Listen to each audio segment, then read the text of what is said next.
Generasi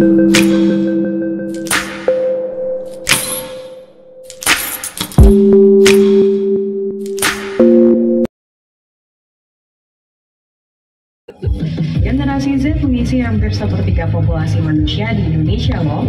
Dari mereka, kita bisa lihat nih, para Gen Z yang jago musik seperti Joy Alexander dan Putri Anyani. Atau jadi atlet e-sport hingga juara dunia seperti EVOS atau Bigetron. Dan sederet sineas serta konten kreator muda dengan beragam isu yang diangkatnya. Yang jelas, Gen Z punya concern relatif lebih tinggi dari generasi sebelumnya soal lingkungan. Dan ternyata, Gen Z relatif lebih banyak yang kurang puas terhadap kondisi penegakan hukum dan ekonomi di Indonesia. Gak heran, muncul sosok seperti Greta Thunberg dari Swedia, atau di Indonesia ada Ashlina, juga Pandawara Group, atau Audinex. Kalau kamu tunggu apa lagi? Ini waktunya Gen Z beraksi. Ini waktunya beraksi dan aksinya bisa macam-macam. Jangan mau dibatasi oleh ekspektasi orang lain, tapi tentukan sendiri apa yang mau kamu lakukan. Kalau Z menemukan passion, merasa sudah menemukan passion nggak dengan apa yang Z lakukan sekarang? Aku ngerasa passion banget sih sama yang aku lakuin sekarang di JKT48. Mungkin sebenarnya tujuan utama aku di JKT48 adalah menyebarkan kebahagiaan ke orang-orang juga gitu kan. Tapi aku juga nggak menutup diri sih Kak untuk mencoba sesuatu yang baru. Mungkin saat ini aku belum ada kesempatan karena emang aku lagi fokus di JKT48 ataupun kerjaan-kerjaan yang aku punya sekarang. Cuman kalau misalkan aku dikasih kesempatan buat ikut banyak-banyak sosialisasi yang kayak gitu, aku pengen juga sebetulnya. Mungkin semoga aku ada kesempatan ke depannya. Sejujurnya kamu belum pernah ikut, tapi aku tertarik banget buat ikut. Kalau karya-karya yang dilakukan, jadi tadi di JKT, kemudian main film, itu semua dilakukan dari umur berapa ya? Aku di JKT48 itu dari tahun 2018 akhir, saat itu aku umur 14 tahun. 14 tahun, jadi masih ya bisa dibilang sebetulnya aku emang cukup menghabiskan masa remaja aku di JKT48. Aku belajar banyak hal tuh di JKT48. Bisa gambarin nggak keseharian jadi member JKT48 seperti apa sih? Kesehariannya, misalnya contoh, aku dari pagi itu, aku pagi misalnya ada kegiatan photoshoot dari jam 7 gitu ya. Siangnya aku lanjut persiapan untuk perform show di JKT48. Malamnya sampai bisa bilang cukup pagi kita latihan untuk performance besoknya. Jadi emang sepadat itu sehari pun kita kayak hampir nggak ada waktu luang sendiri gitu sih. Padat banget ya? Padat. Jadi kalau yang bilang mageran nggak mungkin mager ya? Terpaksa tidak mager. Terpaksa tidak mager, walaupun sebetulnya maunya santai. Kalau santai ngapain sih? Santai menurut aku adalah sebetulnya aku suka juga ya kerja sambil santai, misalnya dibilang mungkin santainya sih ngapain? Dasteran di rumah, nonton film, tiduran, rebahan, tidur sih. Tidur ya? Tidur. Menurut aku tidur adalah hal yang paling aku sukain karena kalau kurang tidur tuh menurut aku kayak sesuatu yang spesial banget jadinya. Saking sibuknya jadi tidur tuh jadi sesuatu yang spesial ya? Iya betul. Oke. Aku mau ke Rian. Beraksi. Seberapa kesempatan itu dibuka untuk Gen Z menurut Rian? Karena kan selalu dibilang, wah saatnya beraksi, saatnya tunjukkan bakat, saatnya melakukan banyak hal. Tetapi kalau dari kesempatannya sendiri sesungguhnya ada, atau masih ada pintu-pintu yang belum terbuka untuk anak muda? Oke, yang pertama, hari ini kita udah disuguhi dengan banyak fasilitas. Lewat apa? Lewat yang hari ini udah diwariskan oleh generasi sebelum kita. Kita tuh penikmat sebenarnya. Tapi jangan salah bahwa apa yang diwariskan hari ini itu belum tentu bisa bikin kita nyaman di masa depan. Jadi saya cuma pengen bilang bahwa hari ini anak mudanya harus nggak puas, harus resah, harus cemas dengan apa yang terjadi hari ini. Kita bisa lihat bagaimana hari ini anak muda, kalau hari ini saya selalu bikin konten bicara soal politik, bicara soal tidak mendiamkan kesalahan, bicara soal bagaimana orang-orang di sana yang tidak mencerminkan kebaikan saya bersuara. Karena jaminannya itu masa depan. Jaminannya adalah bagaimana di tahun-tahun yang akan datang. Jadi saya cuma pengen bilang bahwa hari ini cemaslah, cemas bukan untuk diri kita sendiri, tapi buat lingkungan kita, buat keluarga kita, buat orang lain dan bahkan buat negara kita. Makanya saya selalu bilang Indonesia tidak akan pernah jadi emas kalau anak mudanya hari ini selalu dibuat cemas oleh pemerintah khususnya. Rian, seberapa Rian merasa suara-suara itu, konten-konten yang Rian bikin, kemudian juga berbagai kritikan, seberapa kemudian merasa itu didengarkan atau direspon? Dan kalau misalnya merasa tidak, kenapa Rian mau terus melakukan itu? Ini kadang dilema saya Mbak Nana. Kadang ketika kita melontarkan kritikan, kita melontarkan sesuatu yang kita anggap benar, kita dicap paling kritis, kita dicap sok peduli, kita dicap sok mengkritisi dan segala macam. Itu yang bikin sakit hati sebenarnya. Dan itu yang ngatain sesama kita sendiri, sesama rakyat. Padahal kita jelas-jelas ditindas, kita jelas-jelas melihat menteri di sana korupsi, kita jelas-jelas di sana melihat anggota dewan main judi.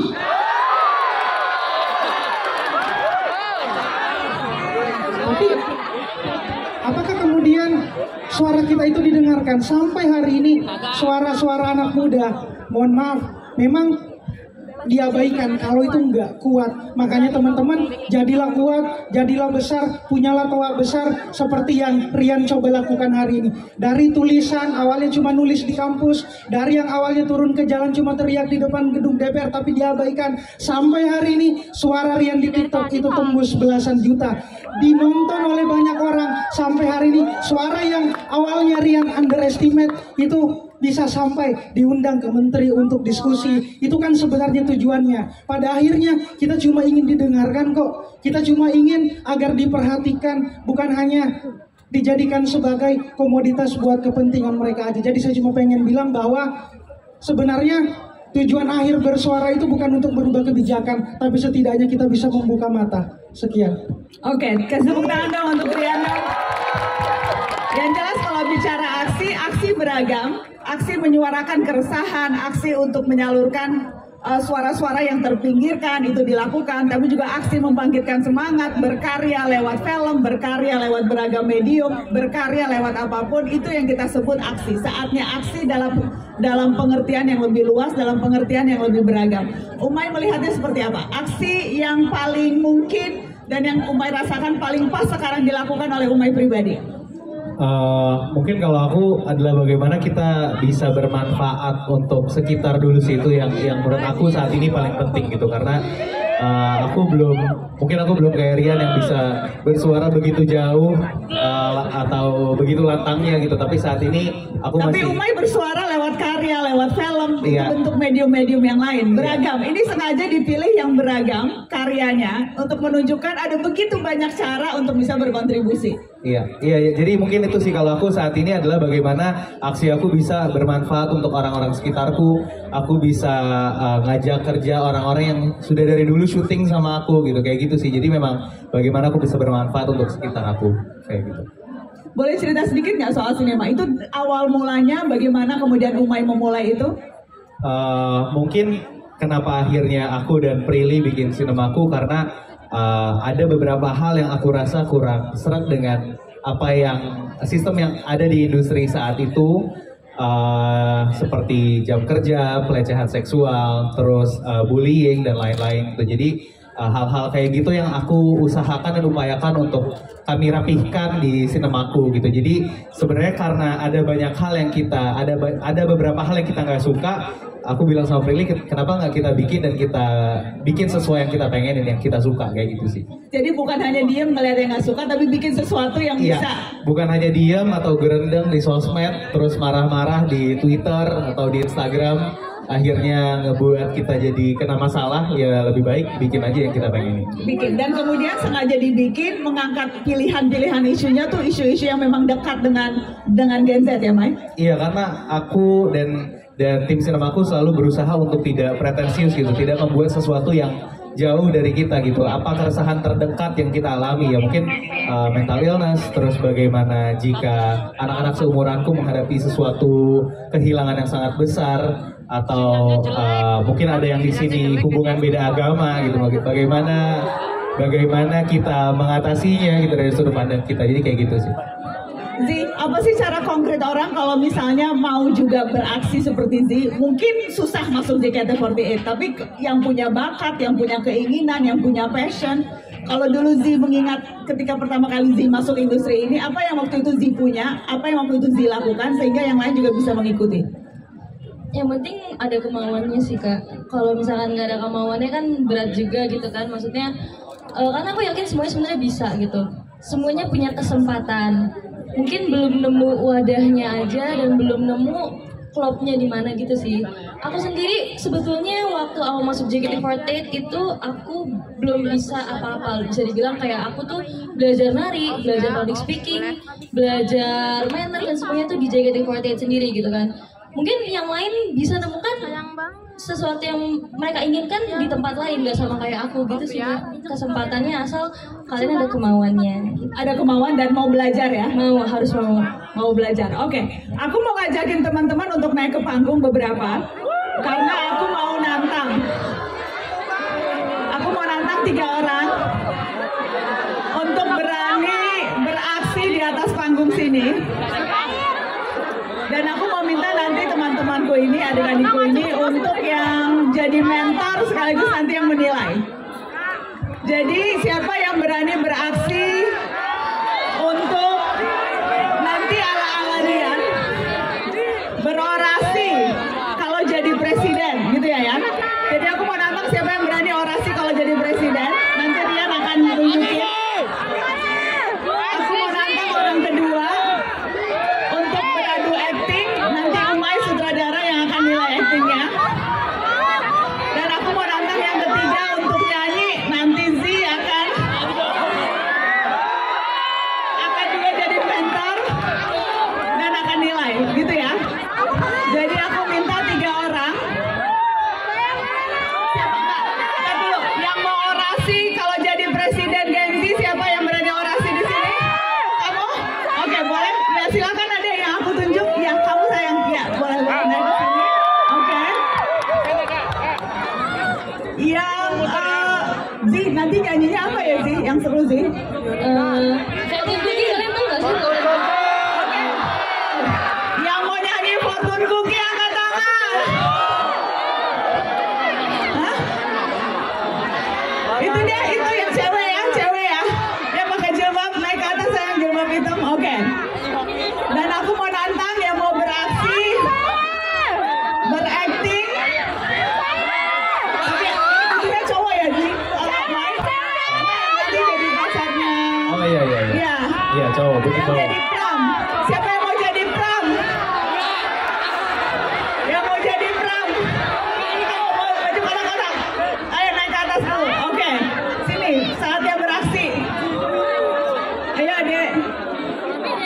Oke. Ini kita mulai yang mana dulu nih?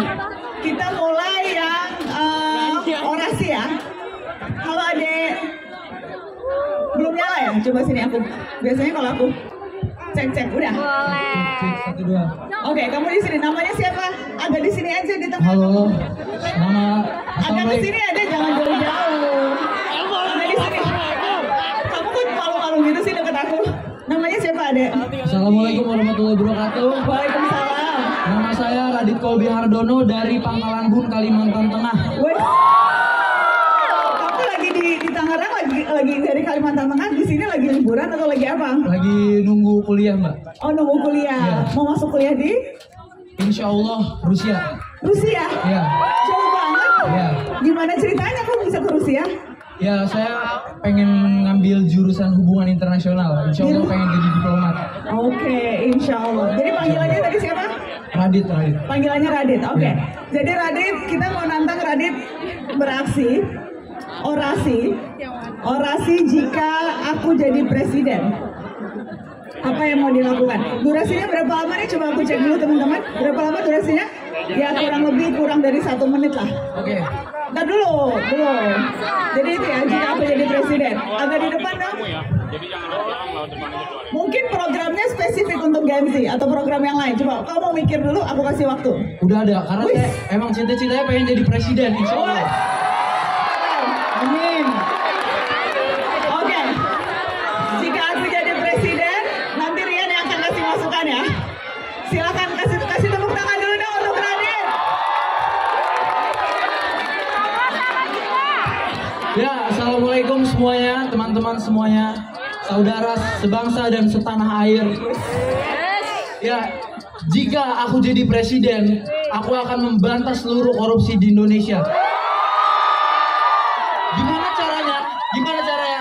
Kita harus bakar seluruh akar-akarnya. Karena apa? Saya pernah dengar Profesor Mahfud MD pernah ngomong, kalau seandainya nggak ada koruptor yang ada di Indonesia, kita bakal satu orang rakyat Indonesia dapat 20 juta per bulan. Sebenarnya negeri kita ini negeri kaya, cuma banyak penguasa yang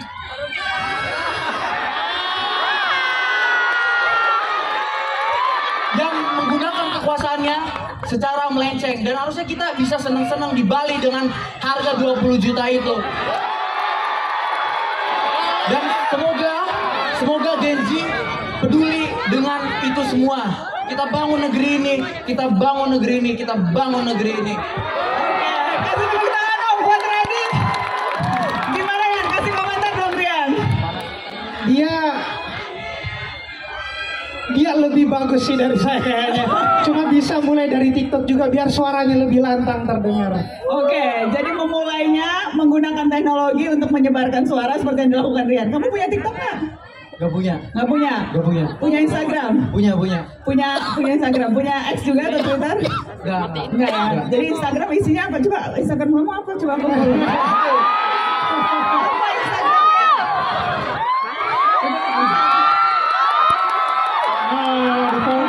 Beneran kamu punya Instagram? Apa coba aku? Explorin coba kamu cari dulu.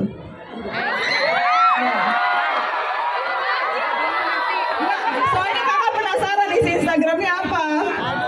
Nggak ada apa-apa, coba. Oh, kok banyak foto cewek ini? Oh, kamu udah follow aku, makasih ya. Udah. Saya dari SD emang selalu nonton Mata Najwa. Bareng bapak saya, ibu saya. Aduh ya Allah, makasih ya. Ya udah aku fallback ya. Aku fallback. Terima kasih.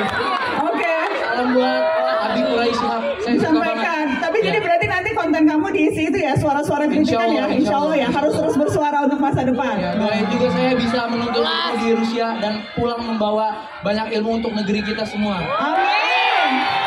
Insya Allah. Hidup rakyat Indonesia gitu dong. Hidup rakyat Indonesia. Hidup. Hidup rakyat Indonesia. Hidup. Hidup rakyat Indonesia. Hidup. Merdeka. Keren. Boleh ada di situ. Kalau merdeka ingat partai ya. Oke. Aku mau yang kotak-kotak dulu. Boleh silakan Ade. Namanya siapa Ade? Kafka Rizky. Siapa? Kafka Rizky. Kafka. Panggilannya? Kafka. Kafka. Oke, Kafka. Jadi tantangannya sekarang adalah kita mau Kafka berperan, ceritanya perannya sebagai apa Mai tadi? Jadi pacarnya Prilly, Jadi pacarnya Prilly ya. Jadi kita akan puterin satu adegan dan nanti aku minta kamu membayangkan jadi pacarnya Prilly dan kamu jawab apa ke Prilly saat Prilly ngomong itu. Prilly namanya Kala ya di sini ya? Iya, Niskala. Niskala, oke. Boleh kita tunjukkan dulu cuplikannya. Terus nanti Umay kasih konteksnya juga ya. Oke. Oke, kamu siap-siap jadi pacarnya Kala ya. Kita lihat, kita play dulu.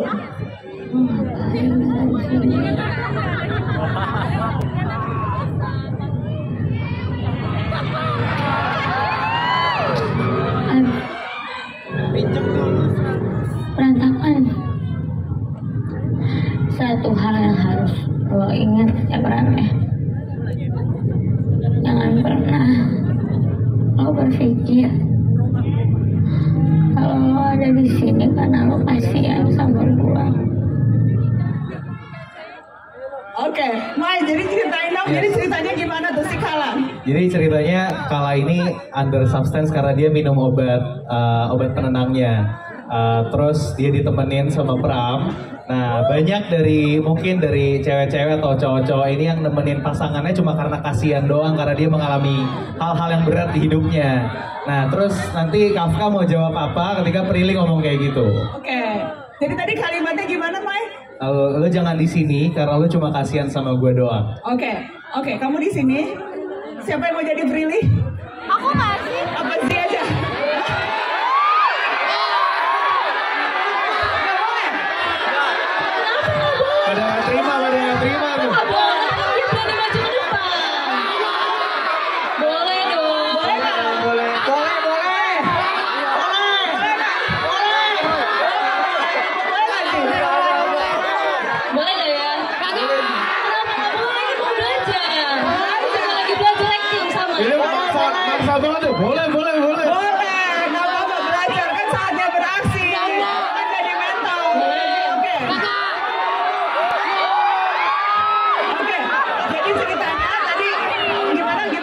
jadi ceritanya kan nanti Niskala bakal ngomong lu jangan di sini karena lu cuma kasihan sama gue doang. Jadi kalimatnya dia, lu jangan di sini kalau lu cuma kasihan sama gue. Dan nanti kamu merespon ya, terserah kamu mau respon apa. Tapi kamu bayangkan pacar kamu tuh lagi ngomong gini, lu jangan cuma di sini karena lu kasihan sama gue. Kamu responnya apa? Harus yang pas. Coba okay? Kafka bayangin dulu kalau Z itu pacarnya Kafka.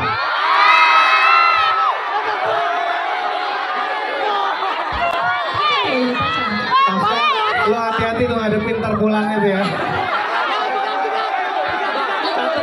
Catat namanya.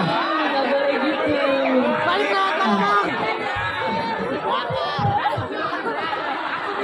ke siap.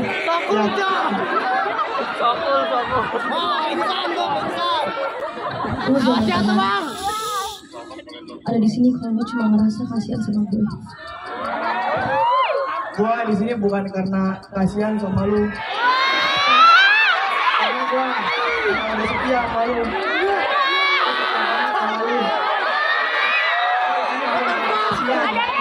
Gua pengen nemenin lu aja. Bang Gigi. Iya, kasih tepuk tangan dong. Gimana kamu, Ay? Gimana? Cocok nggak? Lebih cocok nih lagu anak-anak soalnya gerak-gerik dulu ya. Gerak-gerak mulu, tapi bagus, mantap. Bagus ya. Mantap. Tapi kira-kira itu respon yang pas nggak? Jadi kalau misalnya nih, bukan hanya pasangan ya, Iya. misalnya ada teman dekat atau ada kakak atau adik yang kemudian lagi cemas, lagi depresi, seharusnya respon yang pas tuh kayak gimana? Mungkin respon yang paling pas adalah cuma jadi pendengar yang baik, karena kadang-kadang kita punya banyak teman yang kebanyakan nasehatin tapi nggak mau dengerin kan. Nah. Jadi better ketika teman kita lagi rapuh, lagi butuh didengerin ya dengerin aja. Jadi nggak perlu gombal kayak Kafka tadi ya. Nggak usah ya. Jangan gombal ya.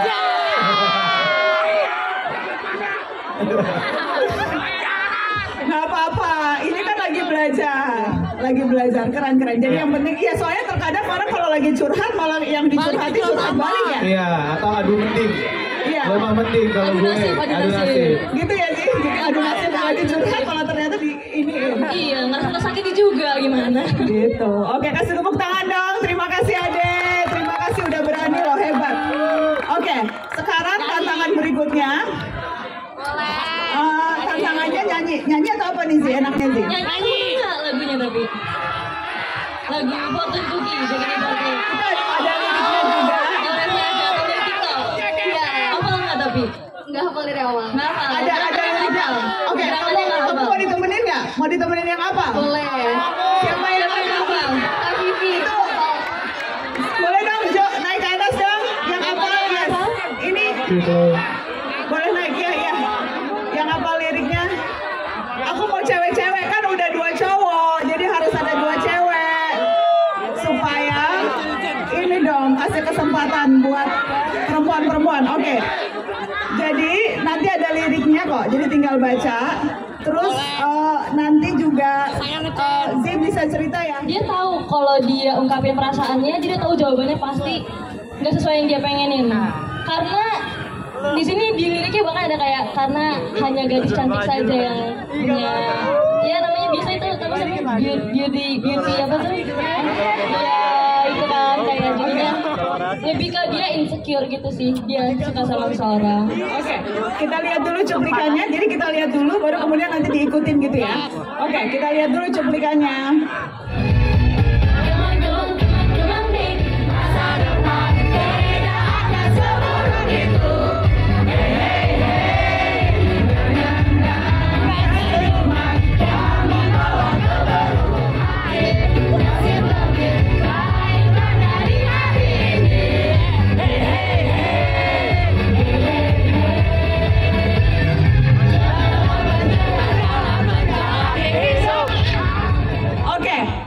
Udah siap? Itu contohnya ya. Udah siap ya? Aku boleh pinjem mic-nya Rian supaya Jo bisa juga nyanyi. Oke, di depan. Gas. Kita putar lagi. Boleh. Nggak usah, udah apa? Apa nggak? Back sound atau nggak apa-apa diputar sekali lagi deh. Boleh tolong putar sekali lagi dulu.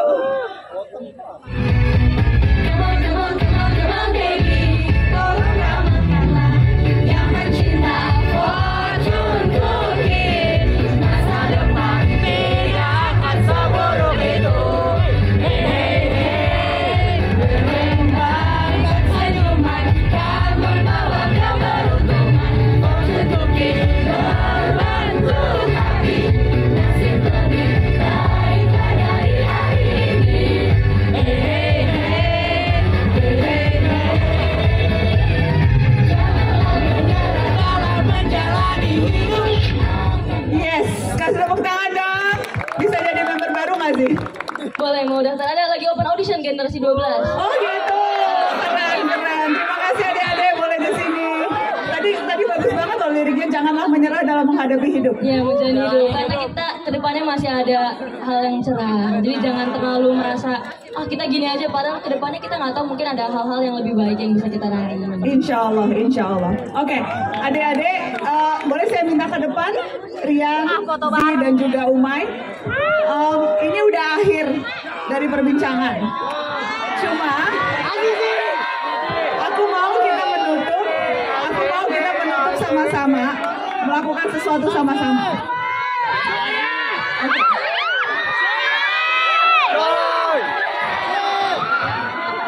Jadi, ada yang spesial di generasi happy malam ini. Kan sekarang lagi musim deklarasi ya. Jadi malam ini kita juga mau deklarasi Gen Z. Itu kita udah bikin di belakangnya. Dan nanti aku minta bergantian, Rian, kemudian setelah itu urutannya gimana? Rian dulu, habis Rian Umay, baru kemudian Z. Masing-masing akan bacain deklarasi Gen Z di generasi happy malam ini. Dan nanti teman-teman, kalau memang setuju dengan isinya, dan seharusnya setuju karena isinya bagus, bisa ikut tepuk tangan atau bisa ikut sama-sama menyuarakan itu. Kita mulai ya. Boleh, silakan kita kasih tepuk tangan dong Gen Z kita.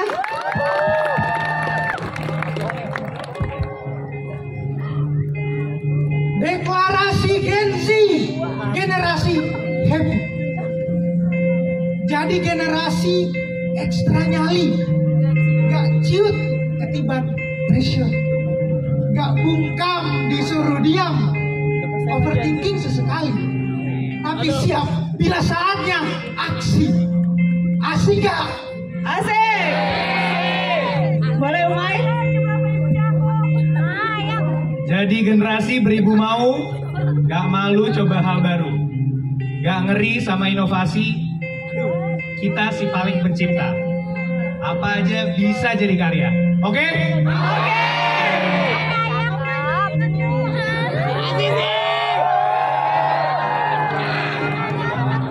Siap pendukung musik.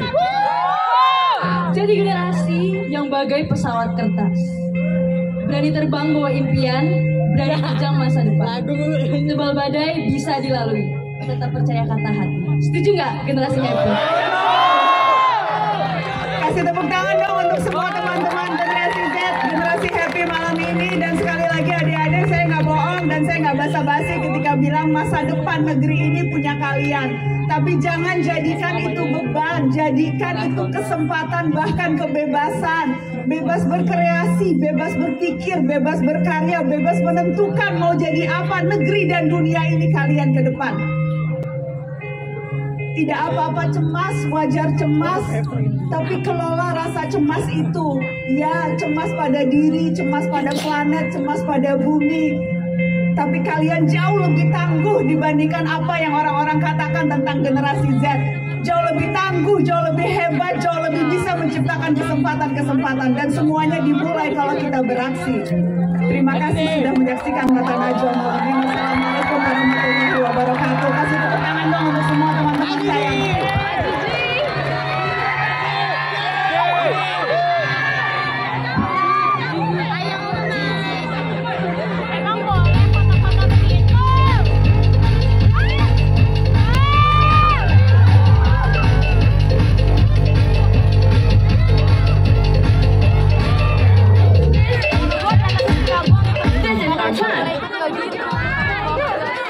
Oke. Seru sekali sesinya kemudian. Ini seperti biasa, Mama ngajak foto bersama dulu. Buat teman-teman boleh nih yang di belakang angkat tangannya dulu ya, siap-siap foto lagi sama Mbak Tana. Oke, seru banget.